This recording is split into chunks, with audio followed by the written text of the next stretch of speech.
Right now, we're only a few days from the release of Sparking Zero on October 11th. Well, on October 7th for those who got the Ultimate Edition.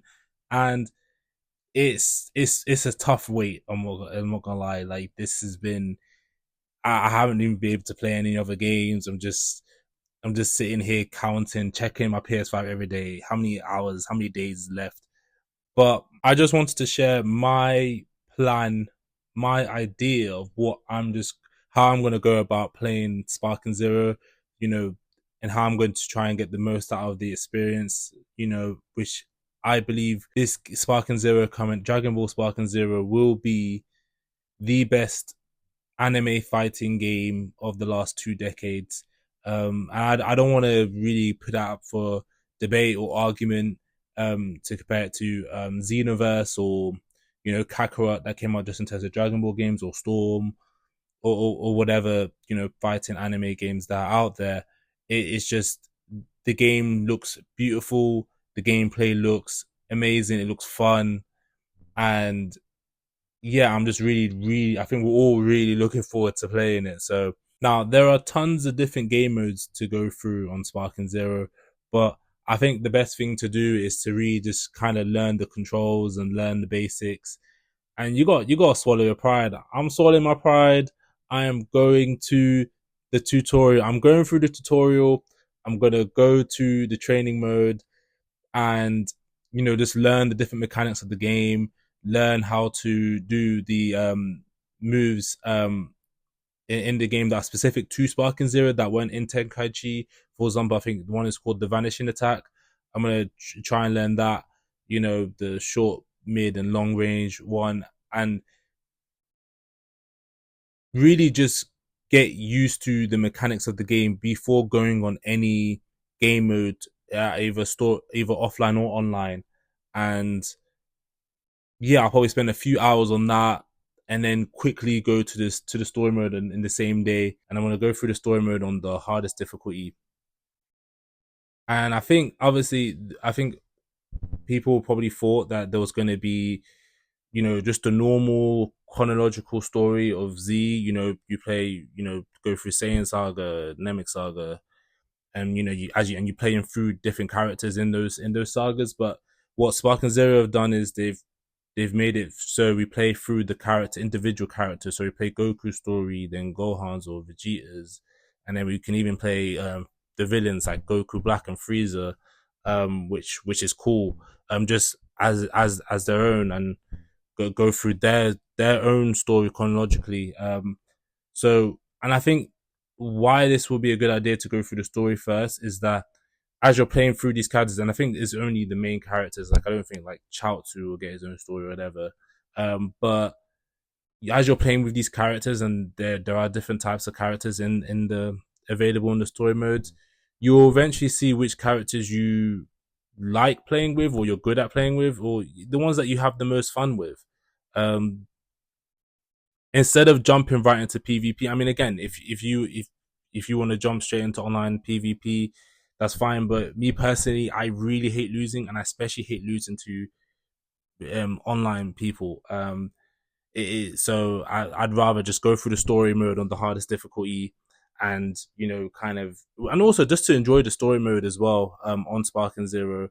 But yeah, and this way I can see which characters I want to enjoy. I'm really hoping that Gohan is good on this game, especially future Gohan.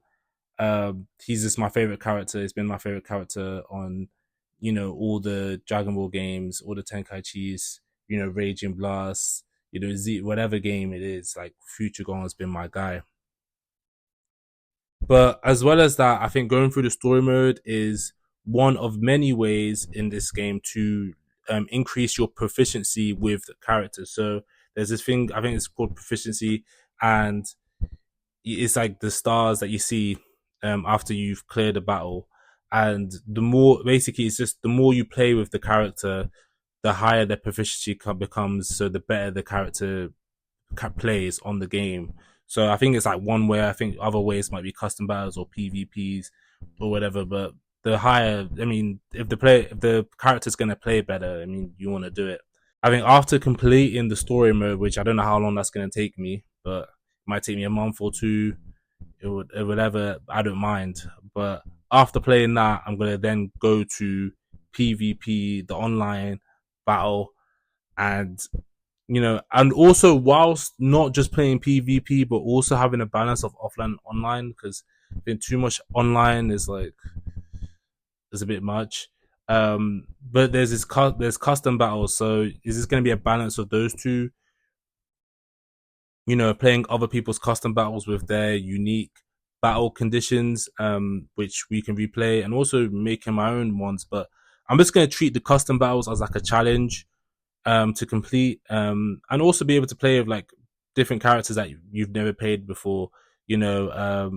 Like on the story mode is probably pretty much just going to be the main characters. So you're going to be able to play with like characters like Chaozu maybe in that custom battle.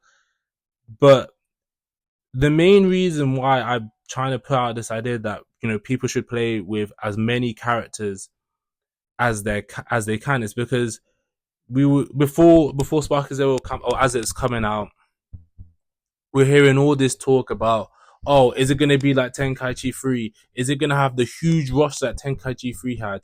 And then these same people are now just going to play with just saying characters or fusion characters or whatever, or just the freezes and the cells. And it's like, no, if you wanted 200 plus characters, try all 200 plus characters. Like, give them a go. Like, and just try them out. You never know. It might be fun. It might be really hard, but that also could be fun in its own way. And you might actually enjoy playing with them, like playing with all who they might actually be good. Um, Also, side note, there is nothing wrong with playing with just the Saiyan or the fusion characters, but I feel like there are 200 plus characters to try out and just have fun with. So why not? A lot of people were complaining about it, like, oh, is it gonna have this? Is it just gonna be Goku, 10 different Goku characters and stuff? I mean, do you know what I mean? Like, we should give these guys a try. Like, even people were complaining about the super characters, like that super universe, whatever giant with the crystal thing, and the Ribian's friends in her universe, and Ribian herself, they were complaining about how many of these super characters we had, and why don't we have GT or whatever. But like, these characters are here. Give them a go.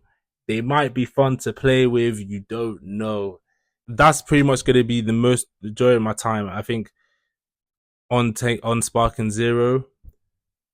We have I think the different characters we have on Sparking Zero, there are smaller, faster characters, there are bigger characters with very strong attacks, strong punches, and there are key blast specialists and giants with super armor. And I think there's more than that, but it might be I like the smaller, faster characters like Super Saiyan 2 Gohan, or you know I want the key blast specialists like Vegeta and Goku. I don't know who's going to be more fun to play with. Maybe Chaozu might be the guy. I don't know about that. But, you know, this game, it's going to be the game to play. And I feel like it's going to be probably one of my best gaming experiences. And I hope it's probably going to be the best gaming experience for everyone else. I think try as many characters as you can, try all the game modes, and just have fun. I think that's the most important thing. But yeah, that's the video. Comment down below what mode you're gonna go through first when Sparking Zero comes out in literally, is that 4 days now? Woo! Yeah, and have a good day.